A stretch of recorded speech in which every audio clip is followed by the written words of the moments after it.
Australia just exposed the biggest lie in modern football. The Aussies are in here. This is dangerous. And there it is! Turkey had 72% possession, 30 shots, 8 corners, over 700 completed passes. And they lost 2-0 to a team that touched the ball for less than a third of the match. Bit for Aussie. Australia to go for number 2!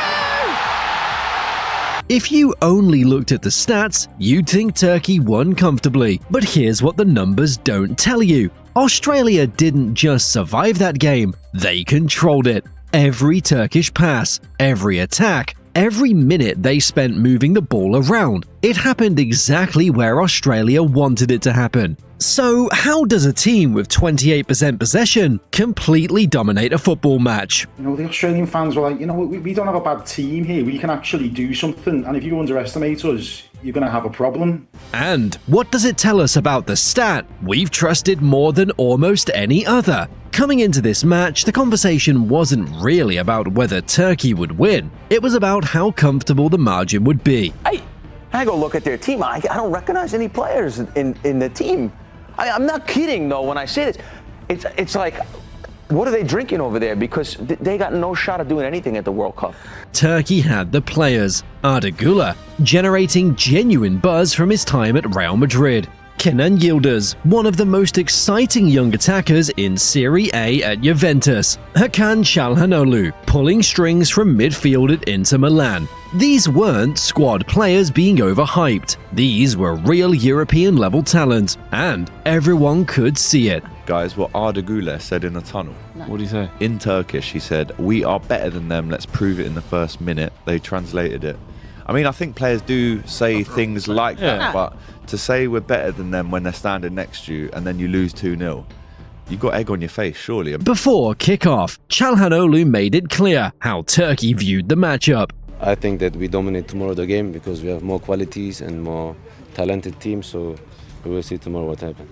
He said Turkey had more quality and would dominate. No way this brother went ahead and put Turkey's entire aura on the line, just for them to embarrass themselves. And honestly, reading the squad sheets, it was hard to argue. Australia had exactly one starter playing in a top 5 European league. One. The rest came from the Championship, the A-League, MLS, a few players most football fans outside Australia couldn't name without checking. You look at some of the players that are playing for Australia. One's playing for Norwich, one's playing for Watford in the Championship level, the second level in English football. Several in Major League Soccer now. Major League Soccer.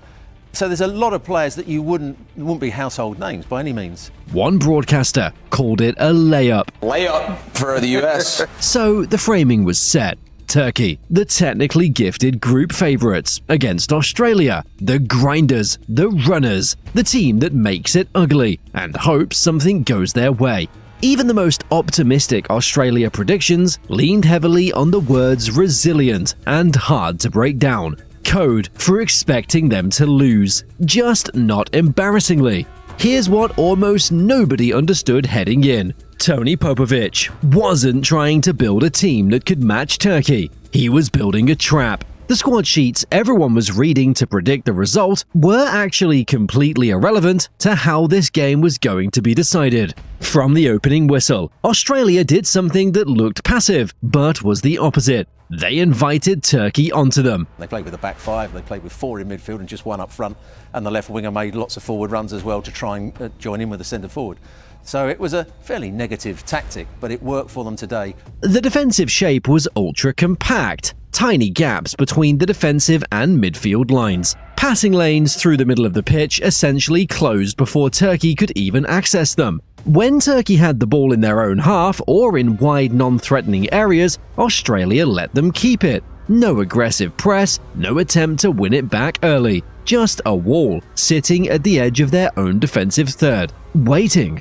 What this did was force Turkey into a specific pattern. They circulated the ball, recycled possession, and looked for gaps that weren't there. Every time they pushed into the final third, they ran into organized bodies. Not scrambling defenders, not last-ditch tackles. A structure that had already anticipated where the ball was going. The numbers from that defensive effort are staggering. 55 clearances, 35 ball recoveries, 15 tackles, 7 interceptions. Those aren't panic stats, that's a team executing a plan so completely that almost nothing got through without a contest.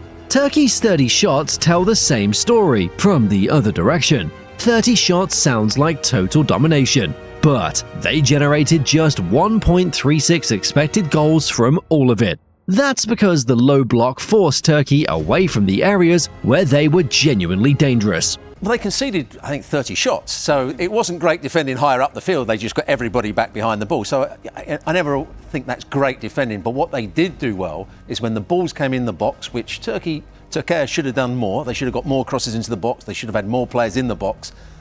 Australia defended it for their lives. No space inside the box, no cutback chances, no through balls to runners. What Turkey got instead were long-range efforts from outside the area and crosses into a crowded penalty box. Australia knew that was coming and organised for it. The shots, 30 shots in total for Turkey. Look at how many of those shots were at the edge of the box. That's exactly what Popovic and Australia wanted to do to Turkey. Force them to take shots outside the box because they know they got a good goalkeeper in net and they have elite defenders who can make crucial blocks if needed to.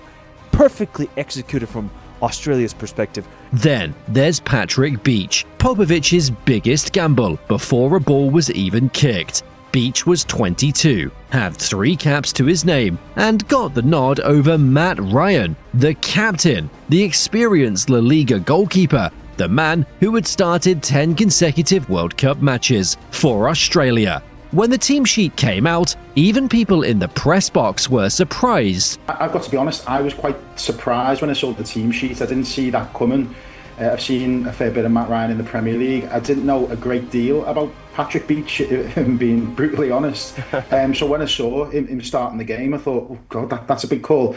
Beach made 8 saves. In critical moments, a sharp Calhanoglu drive, a point-blank second-half chance. He held firm without overcomplicating anything. He didn't go hunting for work after good stops. He stayed calm, kept his positioning simple, and gave Australia the foundation the entire game plan needed to stand on. Goalkeeper Patrick Beach was sensational last night. 3 or 4 really top quality saves. Saves maybe you'd expect him to make, but he had to turn up, and he did, and he was crucial in the victory. Everything changed in the 27th minute, and it changed in almost no time at all. Patrick Beach gathered the ball, rolled it out quickly to a defender, 2 passes moved it forward, and suddenly, Nestori Irankunda was running at pace behind Turkey's defensive line with open space in front of him. He took 1 touch away from the last defender, sat the goalkeeper down, and slotted it into the net. Australia 1, Turkey 0. That first goal, brilliant goal. It was literally from the keeper saving a shot into the midfielder, into the striker. It was a perfect counterattack. I think it was like 10 seconds or something. It was in the back of the Turkey net. Think about where Irankunda started life. Born in a Tanzanian refugee camp to Burundian parents, he moved to Australia as an infant and grew up in Adelaide, worked his way through Australian football, earning a contract at Bayern Munich, and later moved to Watford, chasing regular first teams. At 20 years old, he just became the youngest Australian ever to score at a World Cup, on a stage watched by hundreds of millions of people. That is why he is such a talented player. He's only 20 years old, and he's got 1, 2, 3 still, maybe World Cups, maybe 4. What a special player he is. And the goal came from 4 passes after a goalkeeper rolled the ball out. What followed was the tactical trap closing completely. Turkey, now needing a goal, pushed more men forward. More space appeared behind their defensive line. More counters became available for Australia to run into. The more Turkey attacked, the more dangerous Australia became. Metcalf's 75-minute goal arrived exactly that way. another transition, another clinical finish, another punishment for a team that had all the possession and none of the control. And the second one, so similar. Australia on the break in the second half. But Metcalf just sees that pocket of space in the goal where the goalkeeper can't reach it. Surprised the goalkeeper by hitting it early. Yeah. But it's the force, it's the accuracy on the shot that really got me. Turkey moved the ball. Australia moved the game. That gap is exactly what decided it. None of what happened against Turkey was accidental. Popovic has spent his time with Australia, building something very specific. A team defined by defensive organization, physical intensity, and the ability to strike with pace and precision the moment possession changes. There's no confusion about identity, no players trying to do things they're not built for. Every man on that pitch knew exactly what the job was. It's not a new pattern either. Go back to Qatar 2022. Australia beat Tunisia 1-0. Reflection on that, Duke's header! Beat Denmark 1-0. Matthew Leckie! What a goal! And pushed Argentina.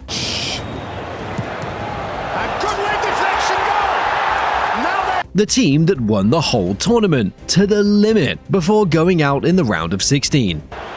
McAllister, Messi! Orion's got into trouble and it's cost him! Same structure, same willingness to absorb pressure and wait for moments.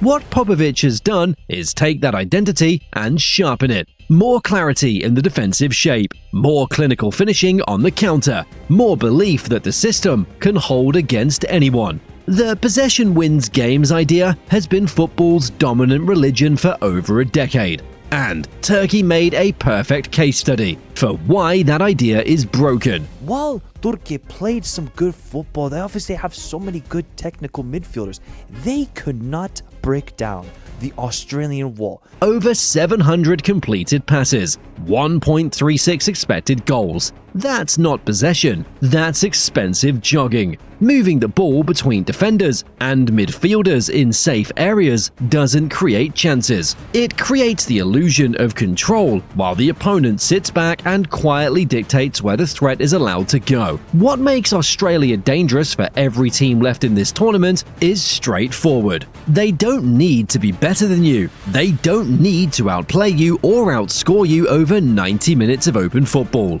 They need one moment, one transition, one player with pace running behind a defensive line that pushed too high. We saw it twice against Turkey from two different situations, both finished with composure. That's repeatable. That's a method, not a fluke. Popovic's decisions amplify this, picking Beach over Ryan, dropping his own captain before the most important game of the cycle, told the squad exactly how he operates. Form matters more than reputation. Paul Ocon starting in central midfield at 21 sends the same message. This isn't a squad built around names, it's built around role clarity and the mentality to execute under pressure. Both gambles paid off completely. Popovic went young, he went bold, and it paid off big time. The criticism that Australians have had for Popovic for the last year is his tinkering like he's Pep Guardiola, overthinking this, overthinking that. He got the lineup spot on today.